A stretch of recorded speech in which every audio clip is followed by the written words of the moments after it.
Mga langga, gusto niyo ba mag-try ng bagong adventure experience dito sa Iloilo City? Tara, samahan niyo sinang Lakwachera at tayo'y magyate dito sa Iloilo River at saka Guimaras Strait. Naku, dudugo na naman ang ilong nito ni inang ninyo mga langga kasi marami nagre-request na magtatagalog tayo. So ayan, let's go! So there are two options actually magyayate ka dito. So yung first option, yung mag-witness ka ng sunset doon sa Guimaras Strait, at saka yung second option is yung panggabi na pagyayate dito along Iloilo River. Syempre, para makita natin ang ganda ng sunset doon sa Guimaras, ang pinili natin is yung first option.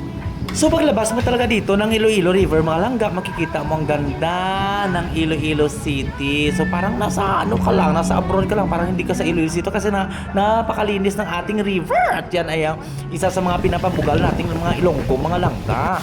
So paglabas natin ng Iloilo River, langga, diretso tayo doon sa portion ng Guimaras, no, passing through the Guimaras Strait. Yung Guimaras Strait, yung nagtutunga ng Guimaras Island at saka ng Panay Island mga langga. So doon tayo malapit doon sa may Hordan Guimaras ang punteriya ng ating captain. So sa patabok pa lang doon sa kabilang isla mga langga, wow, naku, malilingaw talaga ang mata mo sa mga makikita mo kasi naman hindi mo naman ito may experience araw-araw, di ba la? Ay, pagdating natin ng Guimaras mga langga, naghanap lang ng spot ang aton na boat captain, si Junjun. Hello Junjun, 150. Junjun, oh 150 talaga basta Junjun, no?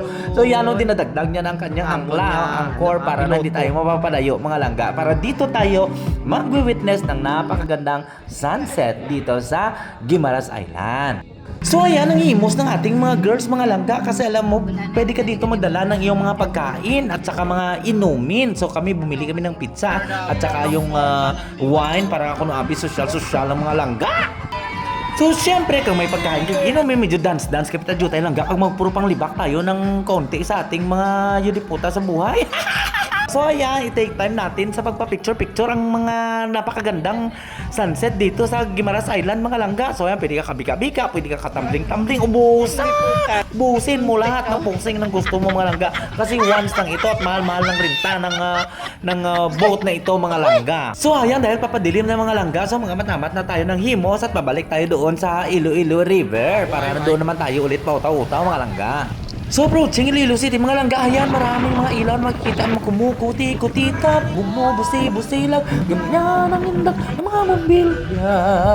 Oh, may pakanta-kanta pa. So ayan, nakapasok na tayo dito sa Iloilo River mga langga. So matambay-tambay muna tayo dito para ma-maximize natin ang ating oras. So pauta-uta kami at mga napakaganda ng mga buildings at mga lights na makikita mo dito sa Iloilo River mga langga. So ayan, so kung makikita mo, punong-puno ang mata mo langga. Pwede ka mag-chill-chill dito at may pa-music pa ang ating boat captain. So nag-take time na rin kami dito para mag-exchange kasi Christmas party ng aming travel and tours, ang Liwa-Liwa Travel and Tours mga langga.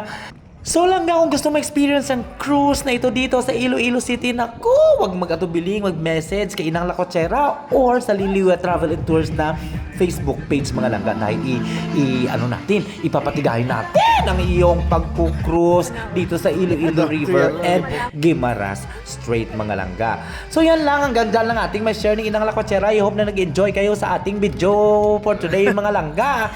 Kahit lagpat lang Tagalog natin, no?